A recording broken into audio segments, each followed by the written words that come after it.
Congratulations, Nate. He broke a milestone, that 5K. We always celebrate agents when the first time they break 5,000 in annualized premium in a week. And guess what, guys? Nate's first week was last week. So awesome, bro. Very, very nice to see that. He's also got a couple of more sales that he's working on that were offered other than applied for. But this is approved business right here. 8608 of annualized premium in his first week. This is going to feed right into the facts versus feelings conversation that we're about to have, that I'm about to have with you guys. It's going to be one-sided. Yes. And guys, it was $12,000 submitted, 8,600 approved, with the rest of it still pending as countered. So he's having discussions. It might end up being $12,000 in his first week.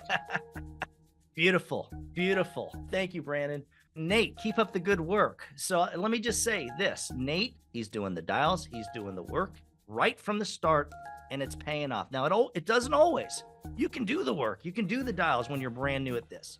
And a lot of times it doesn't pay off for a while. The fact that you got off to a good start, congratulations, buddy. Keep up the good work. Let's see you do a repeat this week. The top 5 from last week, and it was nice to see that Nate got in there. I just wanted to bring up and share this with you guys. A lot of familiar faces, right? Phil's only been with us for a few months now, and boom, he's consistently up there in the top 5, 6, 7, consistent, very good. Keep up the excellent work. Really, really good stuff. You know, I would say the one thing that most of these agents have in common. So I'm just gonna call Ernie out. Ernie's special, okay? Ernie's, I don't know, my man's a closer. Ernie closes sales. If you and him have a conversation, there's a good chance he's gonna sell you something, okay? It's as simple as that. But the one thing that I would say definitely the rest of these agents all have in common, and Chris is the same. I gotta put Chris T in there too. Yeah, it's the same. He's got that special. You know, some of these guys can actually put in less effort and dial and talk time and actually do really well. I would say Ernie and Chris, they do have that something special. Patrick, Nate, Phil, these guys are working their butts off.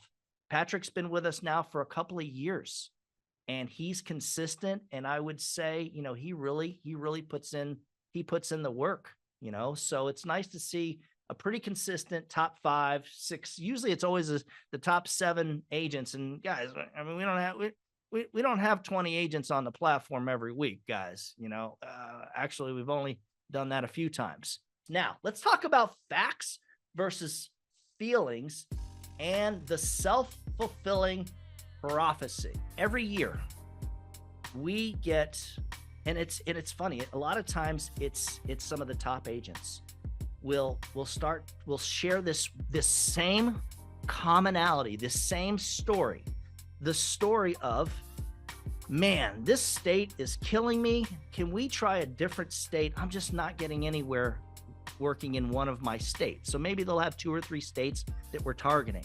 With the last 2 agents that did this, when we sat there and went over the numbers, we realized that they were complaining about a state that most of their business was being placed in.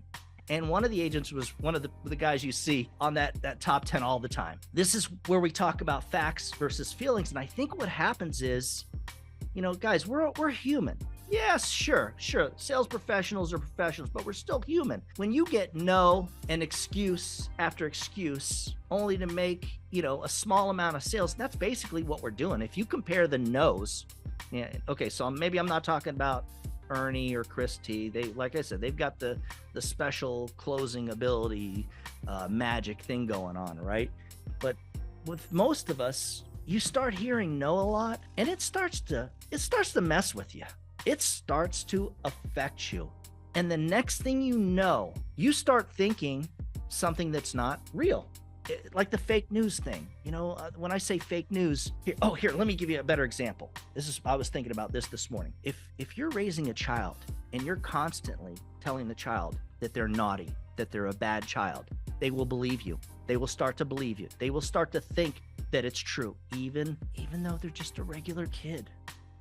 So the next thing you know, they start believing it, and then they start being it. Now that's the self-fulfilling prophecy part, folks. It's funny, like I mentioned, how multiple agents every year say, man, this state is terrible. It's killing me. And then when we go back, we realize, well, that's where all your sales are, not all your sales, but in some cases. So here, I'll use the last two. One of them, a majority of their sales was coming from a state that they hated. I don't want to work this state anymore. It's no good. I'm not getting any business. I'm having a hard time there. And that's where most of their business was. Guys, what happens is it's hard to separate the facts from the feelings, but you have to, because if you don't, you'll start to believe yourself. It'll become your reality. It'll become the self-fulfilling prophecy. Let's talk about an agent here. I'm going to share this with you. Reached out to me. She was with us for about 8 months last year. She reached out to me, and we had actually twice. We had 2 really good conversations over the past couple of weeks, I want to say. She's considering getting back into the business. So she basically left the business.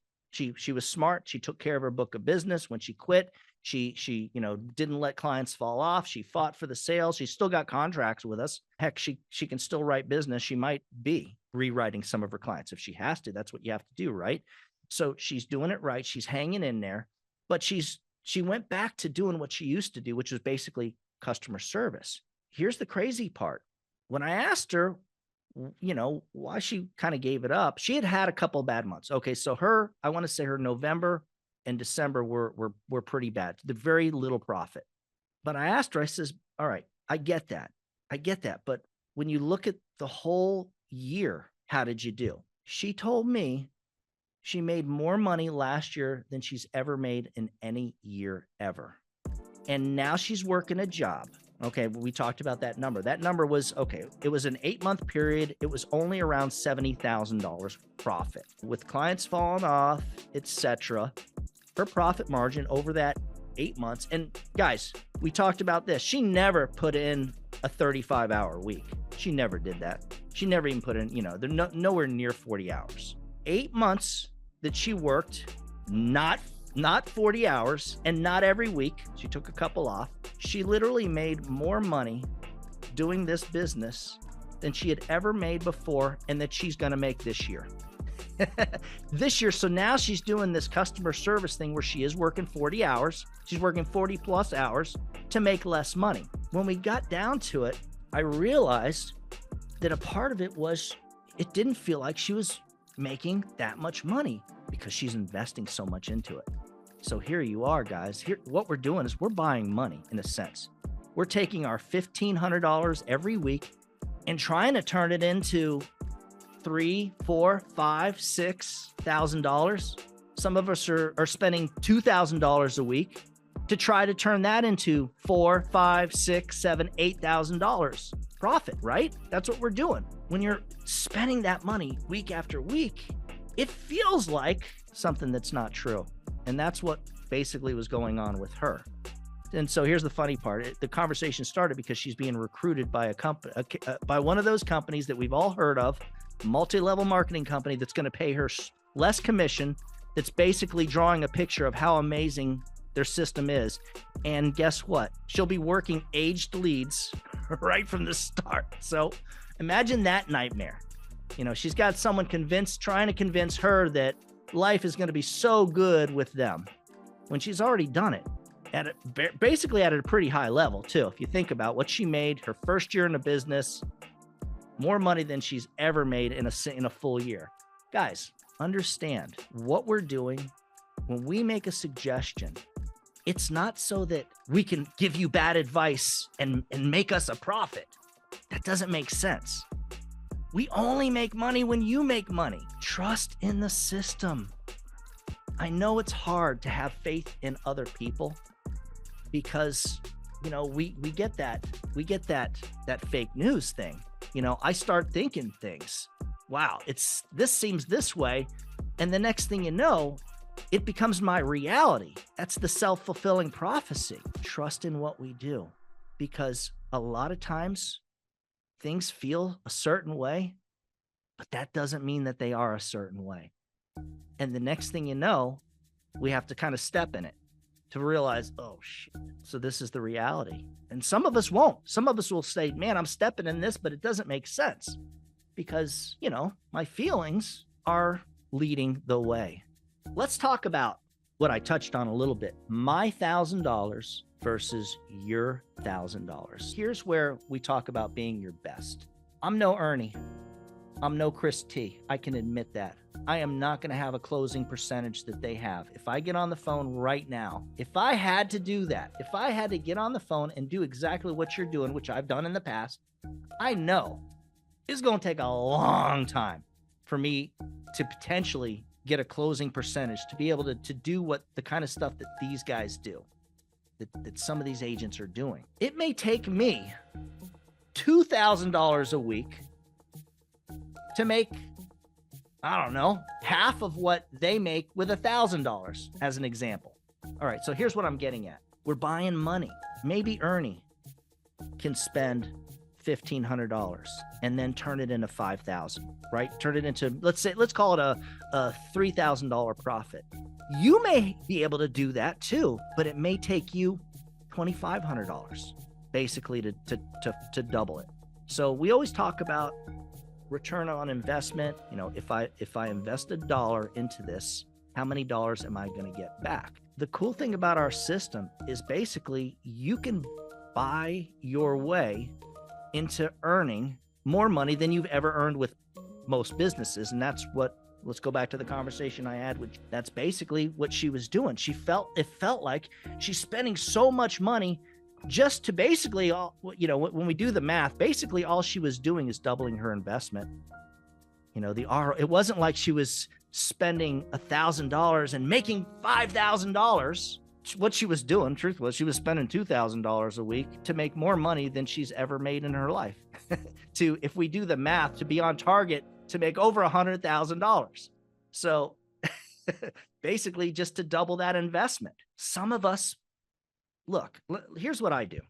So I invest in different things. Okay, so I know it's different when you're working your butt off and just handing money to invest and watching the money, right? It's different. I get that. With a platform like ours, you're in the position to where you're able to earn more money than you'll be able to do in most places elsewhere. Most insurance agencies, for sure. So the hard part is to get it through your head that it doesn't matter what I'm investing. Okay, look, if you're broke and that's just how you are, that's how it is, I can't fix that. I can't make you not be broke. A lot of this is a mentality of, I feel like something I had to train myself to get away from.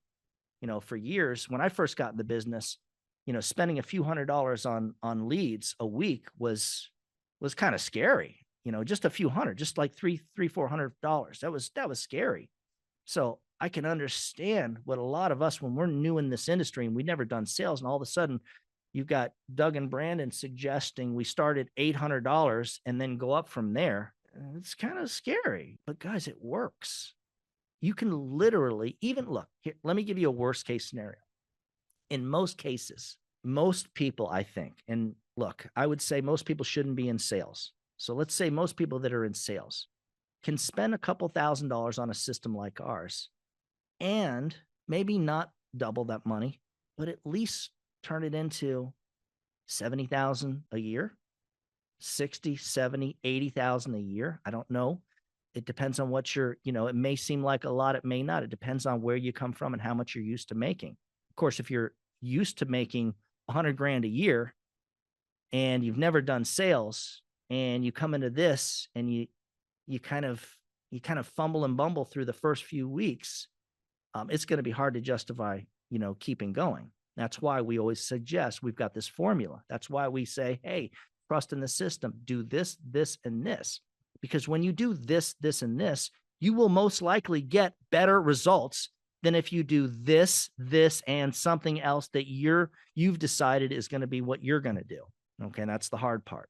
That's where we all get in our own way. So guys, understand, just because Ernie can, you know, write $30K a month and spend $1,600 a week, I'm not saying that's what he's doing, but approximately, let's call it that. You know what? You may have to spend $2,000 a week to write $20K. But what's the difference if it's financially paying off. At the end of the day, guys, I really feel like the only thing you can do is be the best you can be. It's just put in all your effort. Just try and keep trying. The one thing about Nate, let me bring him up, is that he did everything we asked. He did this, and that. He did it. He did the dials. He made the calls. He busted his butt to be prepared, and it paid off. Like, he got off to a good start. I asked Nate, I had to be reminded. I sent him a text. Nate, how much insurance had you sold before you came to us? His answer was 0. Remember, I did real estate. Oh, okay. You can trust us. You cannot trust us. You can trust the system. You cannot trust the system. It's up to you. But we find when people go all in, they do the best that they can. They have a little bit of faith in us. In most cases, this works. It really does, even though sometimes it doesn't. So I used to tell my wife, let me share this, when she would come home after having a really bad day, crying, really upset. You know, she got zilched. She had a bunch of appointments. Nothing is just horrible. And I would always say, you can't let this affect you. And it's easier said than done, because the only number that really matters is the one that you see at the end of the year when you're doing your taxes. So had the agent kind of maybe done that, she might still be doing this, and at this point have already been at an $80,000 profit 6 months, into the new year. Don't confuse your feelings with facts, and don't let your feelings help you to make more bad decisions.